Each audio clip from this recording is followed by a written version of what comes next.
Hi Soumyo, thank you so much for joining us today. Everyone, we have Soumyo Gupta. He is the CEO of Jamboree Education, where they do roughly good 20,000 students a year, and he's managing a team of good 400 people.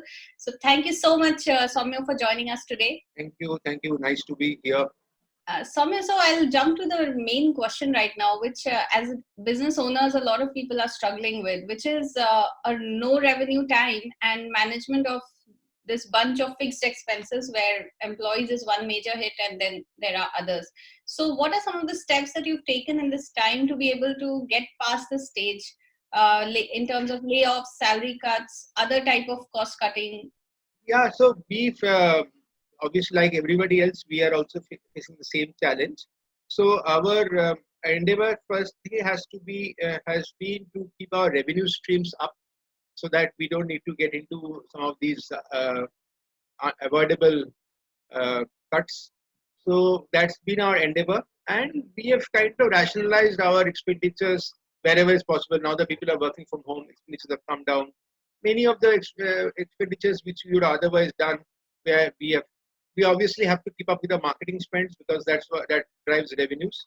But many of the other expenses where we have salaries, we are on track. So there is nothing on salaries as of now for us. Right. Then, if not salaries, then what are some of the other cost cutting or trimming down measures that you might have taken, Soumya? Or was it not needed? We have not, as of now, trimmed down anything. Okay, in the sense that we have obviously office expenses, the establishment expenses, other costs, traveling, and all of that have come down. Okay. Some of the stuff which we over discretionary things which we have done, we have cut down. But we have not reached a situation where we have had to trim down anything which is required to run the business. That's excellent, Soumya, because a lot of businesses that I've spoken to over the last 1 week have taken very different type of innovative ways to actually combat this time. That's very good to know. So, Soumya, how have you changed the model? So, is there more of online training now happening, or are you able to do some other, innovative ways to get past this? Well, that's a very good question. So, as you know, that we are in the teaching and counseling space for students who are looking for study abroad. So, previous to, let's say, March 15th, we would have about 10% of our students studying online, which is either on recorded lectures or on videos, okay, completely. So all our students have access to webinars and other platforms of videos apart from their classes, physical classes.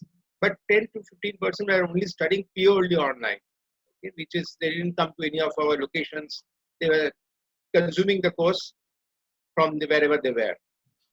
Now that number has become 100%, and so we have been able to shift about 5,000 students at any point of time, which teach 5,000 students. So 5,000 students completely going online in a matter of 4 to 5 days, and we've been able to do that. That's great effort by our academic team, our technology team, the sales teams, everybody, marketing team, everybody put together, put this huge mammoth task on stream in the 5 days time. So by 22nd, 23rd, we were completely online, everything. Excellent. So that meant in fact from 21st was Saturday. From 21st, we were completely online. So, and what we also done is that as a student, I would like to get taught my own teacher. So somebody who was teaching me in the classroom till before lockdown, I want to study from that person and not somebody else. So we enabled that. So every teacher was trained, every teacher was enabled to teach online. It's not a very easy task because people haven't had all of us hadn't done that, and it took a lot of training, a lot of handholding, technology investment, uh, and a lot of coordination between. We have 39 centers across the country and abroad, so it took a lot of coordination between the central team, the marketing team, the sales teams, and the academic team to kind of make that happen. Right. So So that's been a huge shift, and we've kind of covered 2 weeks now. In fact, 3 weeks almost. 20. It's done 3 weeks now of Good. that This is very exercise, and we are commendable. now. Very commendable, Soumya. Really. So have these become online courses where students can go sign in and do their course at a self-paced way, or are these like virtual classrooms that have been set up? No, so we have two modes of teaching. One is the self-paced one, and one is where people come onto a platform like Adobe, or we use VisIQ, or now we have started using Zoom also. Where so this was, as I said, 10% of the people were only like this, either consuming self-paced or on this or Virtual. some of these platforms. Now 100, other 90% were students who were coming to our centers, and studying physically. So I'm talking of this other 90%. We have also shifted to learning on Adobe or Zoom or from their own teachers. Good. So it is, and this is live. This is like you and I talking. The Right. classes are happening like that. Right, absolutely. And with this 400 member workforce, Soumyo, what are some of the things that you might have incorporated now to be able to work from home? Are they like monitoring, tracking, task kind of tools, or is it working just on phone calls and WhatsApp? No, I think one thing we've adopted very early was daily updates on Zoom. So that's been our primary platform of connecting with each other. So I don't know how many Zoom connections we have, but we have quite a few.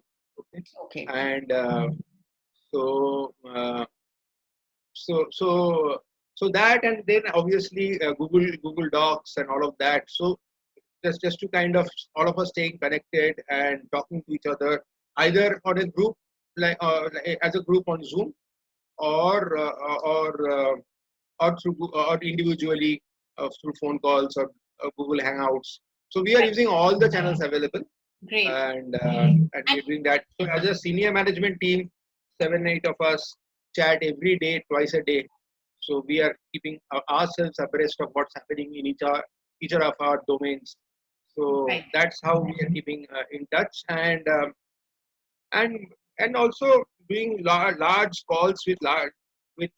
So we have had calls where there are 100 people, 80 people coming on board, and listening to some of us and giving their feedback, their concerns. So it's I think the issue is about communication and putting out the right message, and obviously trying to deal with this unprecedented situation which none of us have ever seen. Absolutely, Swami. It's a little unfortunate, but we have to do what we have to do. So good. So, Soumya, is it challenging to keep the team's motivation up in these times? Because when you're sitting face to face, a lot of things happen. You eat lunch together.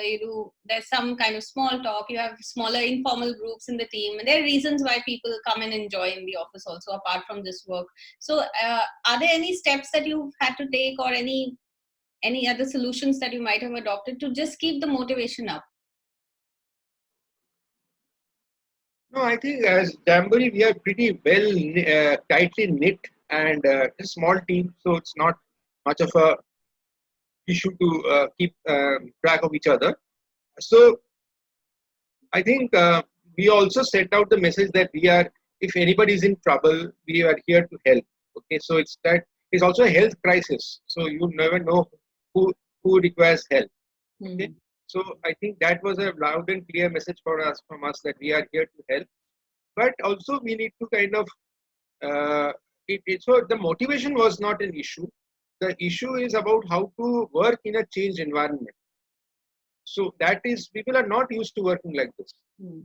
Uh, and majority, I would say almost everyone, none of us have worked in this situation. So it took us some time to come to terms with this, and also accepting the fact this is going to be not going to end very soon. It's probably likely to continue, and we don't know. Everything is uncertain. So we have to. The motivation is not an issue, but the issue of how to work and how to work collectively as a group. Like we have worked in groups, so it's very important to keep that group culture on. One person backing up the other. It's easy to do when we are physically, but very difficult to do when you are working remotely. Absolutely. So that's the attempt of keeping the communication channels open. Good. Also sharing the concerns when required. Okay, because there are times when there will be concerns, there will be performance issues which need to be addressed. Okay? Like you do in a regular work life. So those also have got addressed. We are addressing as we go by, because it's a tough situation. So we need to do more than what we were doing, if I may say so, in our regular times. Right, absolutely. Soumyo, so with your team now adjusting decently well, because it seems like you adopted this much well in advance, much way before the crisis actually hit the workplace. Do you think this work from home model is going to stay, or are parts of it going to stay, or will we completely move back to the old normal? No, see, for our business, we are dependent on how students want to study. We're completely dependent on that. So if students want to come and study face to face, we'll have to provide the service face to face. Got it. Makes sense. Having said that, now with so many students having gotten over the hurdle of studying online and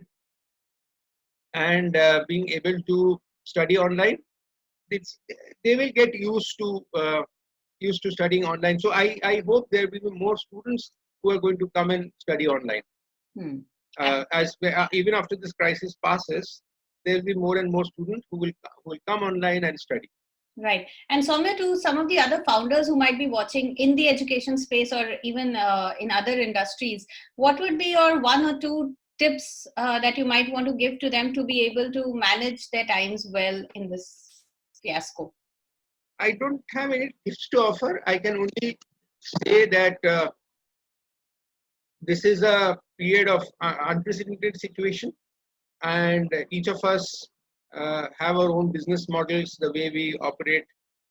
We just need to recalibrate it to suit the current reality, and it take each day at a time, and also look at the larger opportunity which arises out of this. That's the only way we can look at the brighter side of it, because for us, as I said, with so many 100% students studying online, it just opens up so many more avenues for us. We not so many teachers being trained to teach online, so many students studying online. It just opens up more avenues. So those are some brighter things among all this gloom. Right, absolutely. And Soumya, one last question before we sign off. What is the first thing that you're going to do once the lockdown gets lifted?